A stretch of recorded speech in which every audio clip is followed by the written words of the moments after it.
What is this place? I brought you here to bury Alan's cat. Daddy, is church all right? Why, Judd? I had my reasons. I dreamed he got hit by a car and you and Mr. Crandall buried him in the pet cemetery. What did we do tonight, Judd? What we did, Lois, was a secret.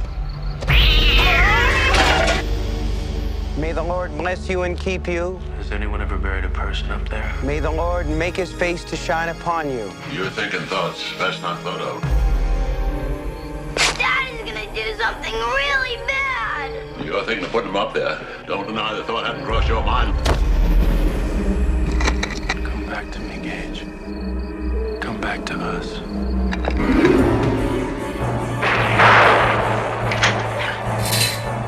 Paramount Pictures presents Stephen King's all-time best-selling tale of horror, Pet Sematary. Welcome back to the 31 Days of Spooks. My name is Dylan Goebel, and today we're talking about Pet Sematary, released in 1989. The film was directed by Mary Lambert and was written by Stephen King. It tells the story of the Creed family who moves into this house out in the middle of nowhere as they fucking experience many instances of grief, including the death of their youngest son. And when he's brought back to life, mayhem ensues. Alright, so what do I think of Pet Sematary? This movie, I think, is really fucking great. I really love this film for the atmosphere and the fucking dark tone. Like, this movie is bleak as shit, and I really fucking love that about this movie. There's some really good gore effects. The death of Judd, holy shit, that's still fucking brutal to this day. I love just like the gore and the prosthetics and stuff is really good. The fucking cat when it's supposed to be all evil and shit, man, that's some really good cat acting right there. Actually, all of the acting in this movie is pretty solid.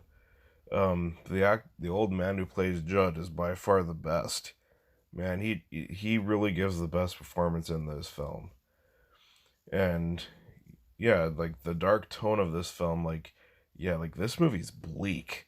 Like, some really dark shit happens in this movie. Like I said, the death of the cat, the fucking death of the fucking youngest son, shit like that. Like when he gets ran over by the fucking truck, like, fuck, there's a lot of grief in this movie. So if you want a more fun, lighthearted horror film, fuck, you're not gonna like Pet Sematary.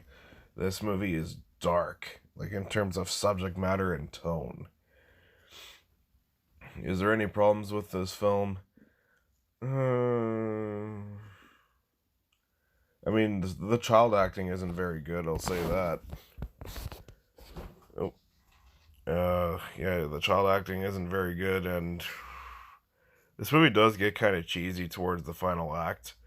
So, yeah, like it maintains a pretty steady tone throughout the whole thing, but when it comes to the dad of the family, I don't know what the fuck's his name again, and Gage, when he fucking has to when the dad has to try to fucking put him back in the grave, like, it gets pretty fucking silly. So yeah, that's about it for flaws. All in all, Pet Sematary is a really good fucking movie. It's a damn good adaptation. And yeah, it's just, for me, it was pretty fun. It was very fun to watch. I've always liked this film. And anyways, what am I going to give Pet Sematary?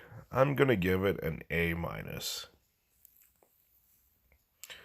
Alright, so I got one more review for the 31 Days of Spooks coming out. I hope everybody's been enjoying this, because I sure have been enjoying doing this. So anyways, see you around.